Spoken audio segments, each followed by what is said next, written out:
ಮನುಷ್ಯನ ಅರ್ಥ ಮಾಡ್ಕೊಳ್ಳೋದು ಅಷ್ಟು ಈಸಿ ಟಾಸ್ಕ್ ಅಲ್ಲ. ಒಂದ್ ಮೂಮೆಂಟ್ ಅಲ್ಲಿ ನಾವು ಒಬ್ರನ್ನ ಅರ್ಥ ಮಾಡ್ಕೊಂಡಿದೀವಿ ಅಂತ ಅನ್ಸಿದ್ರು ನೆಕ್ಸ್ಟ್ ಮೂಮೆಂಟ್ ಅಲ್ಲೇ ಅವರು ಆ ರೀತಿ ಅಲ್ಲ ಅನ್ನೋದನ್ನ ಪ್ರೂವ್ ಮಾಡಿರ್ತಾರೆ.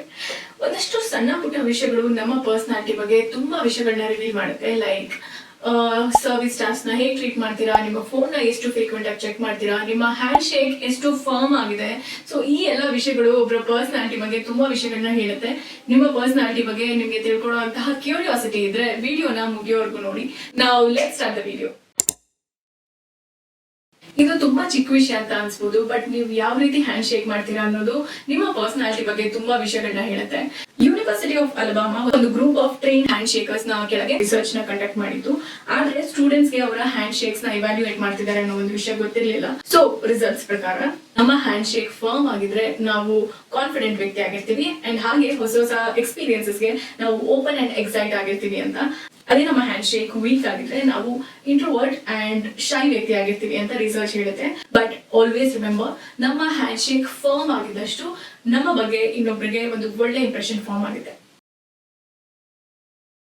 Service staff like delivery boys ಆಗಿರ್ಬೋದು, ಅಥವಾ ಹೋಟೆಲ್ ವೇಟರ್ಸ್ ಆಗಿರ್ಬೋದು, ಅಥವಾ ಸೆಕ್ಯೂರಿಟಿ ಗಾರ್ಡ್ಸ್, ಇವ್ರನ್ನೆಲ್ಲ ಯಾವ ರೀತಿ ಮಾತಾಡಿಸ್ತೀರಾ, ಯಾವ ರೀತಿ ಟ್ರೀಟ್ ಮಾಡ್ತೀರಾ? ಸರ್ವಿಸ್ ಇಂಡಸ್ಟ್ರಿಯಲ್ಲಿ ಇರುವಂತಹ ಪ್ರತಿಯೊಬ್ರು ಜನರಿಗೆ ಸರ್ವಿಸ್ ಕೊಡಬೇಕು, ಹೆಲ್ಪ್ ಮಾಡಬೇಕು ಅಂತ ಇರ್ತಾರೆ. ಸೊ ಇವ್ರುಗಳನ್ನ ಮಿಸ್ಟ್ರೀಟ್ ಮಾಡೋದಾಗಿರ್ಬೋದು, ಅಥವಾ ರೂಡ್ ಆಗಿ ಮಾತಾಡ್ಸೋದಾಗಿರ್ಬೋದು, ಇದು ಯಾವುದು ಒಂದು ಐಡಿಯಲ್ ವ್ಯಕ್ತಿಯ ಕ್ವಾಲಿಟಿ ಅಲ್ಲ. ನಿಮ್ಮ ಹೊಸ ಫ್ರೆಂಡ್ ಅಥವಾ ನಿಮ್ಮ ಕ್ರಶ್ ಆರ್ ಬಾಯ್ ಫ್ರೆಂಡ್ ಅಥವಾ ಡೇಟ್ ಸರ್ವಿಸ್ ಇಂಡಸ್ಟ್ರಿಯಲ್ಲಿ ಇರೋರ್ನ ಹೇಗೆ ಮಾತಾಡಿಸ್ತಾರೆ, ಯಾವ ರೀತಿ ಟ್ರೀಟ್ ಮಾಡ್ತಾರೆ, ಅವರ ಸಣ್ಣ ಪುಟ್ಟ ಮಿಸ್ಟೇಕ್ ಗಳಿಗೆ ಅಪ್ಸೆಟ್ ಆಗೋದು, ಇರಿಟೇಟ್ ಆಗೋದು, ಅವ್ರನ್ನ ಡಿಸ್ರೆಸ್ಪೆಕ್ಟ್ಫುಲ್ ಆಗಿ ಮಾತಾಡ್ಸೋದು, ಈ ರೀತಿ ಮಾಡ್ತಾರೆ ಅನ್ನೋದನ್ನ ಅಬ್ಸರ್ವ್ ಮಾಡಿ. ಬಿಕಾಸ್ ಡೀಪ್ ಡೌನ್ ಅವರು ಯಾವ ರೀತಿಯ ವ್ಯಕ್ತಿ ಅನ್ನೋದನ್ನ ಹೇಳುತ್ತೆ. ಅಂಡ್ ಆಲ್ಸೋ ಒಂದು ಸ್ಟ್ರೆಸ್ಫುಲ್ ಸಿಚುವೇಶನ್ ಅವರು ಯಾವ ರೀತಿ ಹ್ಯಾಂಡಲ್ ಮಾಡ್ತಾರೆ ಅನ್ನೋದನ್ನ ಕೂಡ ಈ ಒಂದು ಪರ್ಸನಾಲಿಟಿ ರಿವೀಲ್ ಮಾಡುತ್ತೆ. ನಿಮ್ ಫೋನ್ ನ ಎಷ್ಟು ಫ್ರೀಕ್ವೆಂಟ್ ಆಗಿ ಚೆಕ್ ಮಾಡ್ತೀರಾ?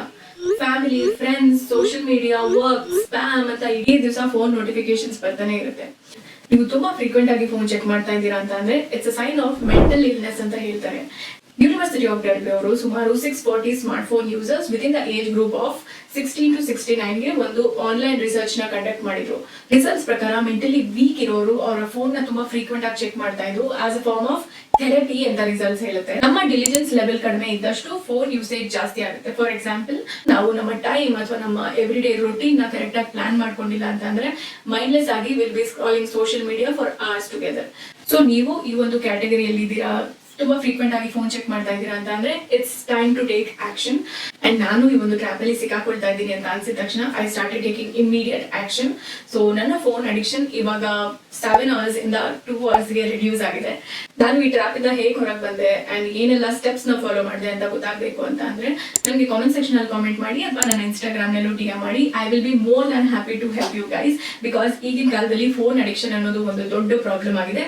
And if you want to help yourself, please let me know. Let's say ನೀವು ಕೆಲಸ ಮುಗಿಸಿ ಮನೆಗೆ ಹೋಗುವಾಗ ನಿಮ್ಗೆ ಡೋನಟ್ಸ್ ಅಥವಾ ಕೇಕ್ ತಿನ್ಬೇಕು ಅನ್ನೋ ಆಸೆ ಆಯ್ತು. ನೀವು ಬೇಕರಿಗೆ ಹೋಗಿ ಅದನ್ನ ತಿಂತೀರಾ.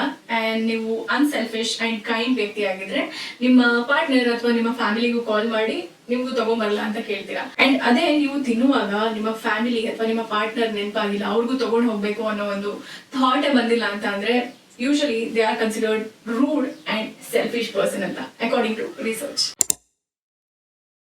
ಕೆಲವೊಬ್ರು ಆನ್ ದ ಫೇಸ್ ರೂಡ್ ಆಗಿಲ್ಲ ಅಂತ ಅಂದ್ರೂ ಅವರ ಮಾತಲ್ಲಿ ತುಂಬಾ ಸಟಲ್ ಆಗಿ ಇನ್ನೊಬ್ರನ್ನ ಇನ್ಸಲ್ಟ್ ಮಾಡ್ತಾರೆ. Be aware of such people. And ಅವರು ಕ್ಯಾಶುಯಲಿ ನಿಮ್ಮ ಹತ್ರ ಈ ರೀತಿ ಮಾತಾಡ್ಬೋದು, ಲೈಕ್ ನಿನ್ಗೆ ಈ ತರ ಡ್ರೆಸ್ ಇಷ್ಟ ಆಗುತ್ತಾ, ಅಥವಾ ನಿನ್ ಸಾಂಗ್ ಟೇಸ್ಟ್ ಈ ತರ ಇದೆಯಾ ಅಂತ ಈ ರೀತಿ ಒಬ್ಬರ ಟೇಸ್ಟ್ ಅಥವಾ ಪ್ರಿಫರೆನ್ಸಸ್ ಬಗ್ಗೆ ಸರ್ಕಾಸ್ಟಿಕ್ ಆಗಿ ಅಥವಾ ಅವ್ರಿಗೆ ಇನ್ಸಲ್ಟ್ ಆಗೋ ರೀತಿ ಮಾತಾಡೋದು ಇಟ್ಸ್ ಅ ಟಾಕ್ಸಿಕ್ ಪರ್ಸನಾಲಿಟಿ.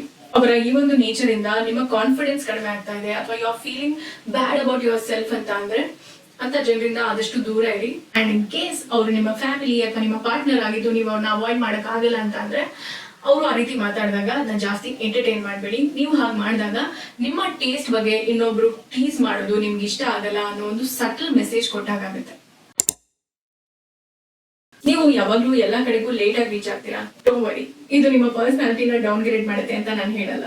ನೀವು ಎಲ್ಲಾ ಕಡೆಗೂ ನೀವು ಅನ್ಕೊಂಡಿದ್ದ ಟೈಮ್ಗಿಂತ ಅಥವಾ ಅವ್ರು ಹೇಳಿದ ಟೈಮ್ಗಿಂತ ಲೇಟ್ ಆಗಿ ರೀಚ್ ಆಗ್ತಿದ್ದೀರಾ ಅಂತ ಅಂದ್ರೆ that means you are a multitasker and laid back personality. ಜಾಸ್ತಿ ಯಾವ್ದಕ್ಕೂ ತಲೆ ಕೆಡಿಸ್ಕೊಳ್ಳಲ್ಲ, ಸ್ವಲ್ಪ ಲೇಡ್ ಬ್ಯಾಕ್ ಪರ್ಸನಾಲಿಟಿ ಅಂತ. ಯೂಶಲಿ ಮಲ್ಟಿ ಟಾಸ್ಕರ್ಸ್ಗೆ ಮೆಟಾ ಕಾಗ್ನಿಷನ್ ಎಬಿಲಿಟಿ ಕಡಿಮೆ ಇರುತ್ತೆ ಅಂತ ರಿಸರ್ಚ್ ಹೇಳುತ್ತೆ. ಅಂದ್ರೆ ಅವರ ಕೆಲಸದ ಬಗ್ಗೆ ಅಥವಾ ಟೈಮ್ ಬಗ್ಗೆ ಇರುವಂತಹ ಅವೇರ್ನೆಸ್ ಇಂಥವ್ರಿಗೆ ಕಡಿಮೆ ಇರುತ್ತೆ ಅಂತ. ಬಟ್ ಈ ಎಕ್ಸ್ಕ್ಯೂಸ್ ಇಟ್ಕೊಂಡು ನಿಮ್ ಫ್ಲೈಟ್ ನ ಮಿಸ್ ಮಾಡ್ಕೋಬೇಡಿ. ಎಲ್ರಿಗೂ ರೆಗ್ಯುಲರ್ ಆಗಿ ಐ ಕಾಂಟ್ಯಾಕ್ಟ್ ಮಾಡೋದು ಇಷ್ಟ ಆಗಲ್ಲ and that's okay. Cornell university researchers ಪ್ರಕಾರ ನಾವು ಒಂದು ಅನ್ಕಂಫರ್ಟೇಬಲ್ ಅಥವಾ ಎಂಬಾರಸಿಂಗ್ ಕಾನ್ವರ್ಸೇಷನ್ ಅಲ್ಲಿ ಇದ್ದಾಗ ಅವರೊಬ್ಬರ ಬಗ್ಗೆ ಹಾರ್ಡ್ ಫೀಲಿಂಗ್ಸ್ ಇದ್ದಾಗ ಅಥವಾ ಇಮಿಡಿಯೇಟ್ ಫೈಟ್ ಆದಾಗ ನಾವು ಒಬ್ಬರ ಜೊತೆ ಐ ಕಾಂಟ್ಯಾಕ್ಟ್ ಮಾಡೋದಕ್ಕೆ ಇಷ್ಟಪಡಲ್ಲ ಅಥವಾ ಆ ಒಂದು ಫ್ರೀಕ್ವೆನ್ಸಿ ಕಡಿಮೆ ಇರುತ್ತೆ ಅಂತ. ಕಾಂಟ್ರಾಸ್ಟ್ ನೀವು ಈಸಿಯಾಗಿ ಆಲ್ ದಿ ಟೈಮ್ ಎಲ್ಲರ ಜೊತೆ ಐ ಕಾಂಟ್ಯಾಕ್ಟ್ ಮೇಂಟೈನ್ ಮಾಡ್ತೀರಾ ಅಂತ ಅಂದ್ರೆ ನೀವು ಸೋಷಿಯಲ್ ಸರ್ಕಲ್ ಅಲ್ಲಿ ಡಾಮಿನೇಟ್ ಆಗಿರ್ತೀರಾ and also you have good amount of confidence ಅಂತ ಅರ್ಥ. ಇಷ್ಟು ಪಾಯಿಂಟ್ಸ್ ಅಲ್ಲಿ ಯಾವ ಪರ್ಟಿಕ್ಯುಲರ್ ಪಾಯಿಂಟ್ ನಿಮ್ಮ ಪರ್ಸನಾಲಿಟಿನ ಜಾಸ್ತಿ ರಿವೀಲ್ ಮಾಡ್ತು ಅಂತ ನಿಮ್ಗೆ ಅನಿಸ್ತು? I hope you enjoy this video. ಈ ರೀತಿ ಜಾಸ್ತಿ ವಿಡಿಯೋಸ್ಗೋಸ್ಕರ ನನ್ನ ಚಾನೆಲ್ಗೆ ಸಬ್ಸ್ಕ್ರೈಬ್ ಮಾಡಿ and I will meet you soon. Bye.